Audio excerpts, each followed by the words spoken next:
أعوذ بالله من الشيطان الرجيم. بسم الله الرحمن الرحيم. ومن يرغب عن ملة إبراهيم إلا من سفح نفسه ولقد اصطفيناه في الدنيا وإنه في الآخرة لمن الصالحين. إذ قال له ربه أسلم قال أسلمت لرب العالمين. ووصى بها إبراهيم بنيه ويعقوب يا بني إن الله اصطفى لكم الدين فلا تموتن إلا وأنتم مسلمون. أم كنتم شهداء إذ حضر يعقوب الموت إذ قال لبنيه ما تعبدون من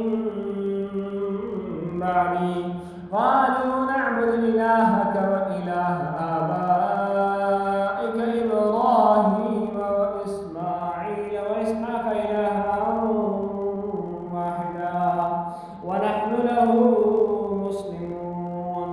تلك أمة قد خلت لها ما كسبت ولكم ما كسبتم ولا تسألون عما كانوا يعملون. وقالوا كونوا هودا أو نصارى تهتدوا قل بل ملة إبراهيم حنيفا وما كان من المشركين. قولوا آمنا بالله وما أنزل إلينا وما أنزل إلى إبراهيم وإسماعيل وإسحاق ويعقوب والأسباط وما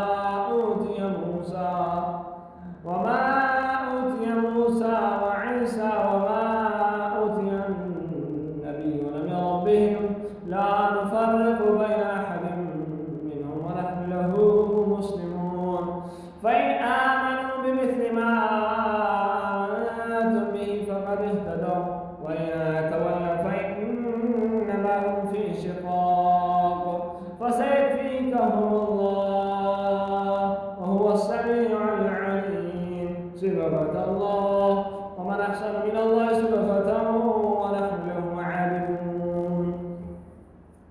قل أتحاجوننا في الله وهو ربنا وربكم ولنا أعمالنا ولكم أعمالكم ونحن له مخلصون.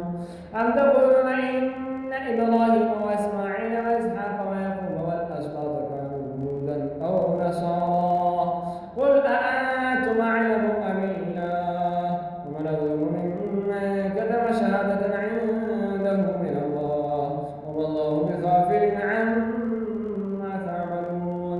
تلك أمة قد خلت لها ما كسبت ولكم ما كسبتم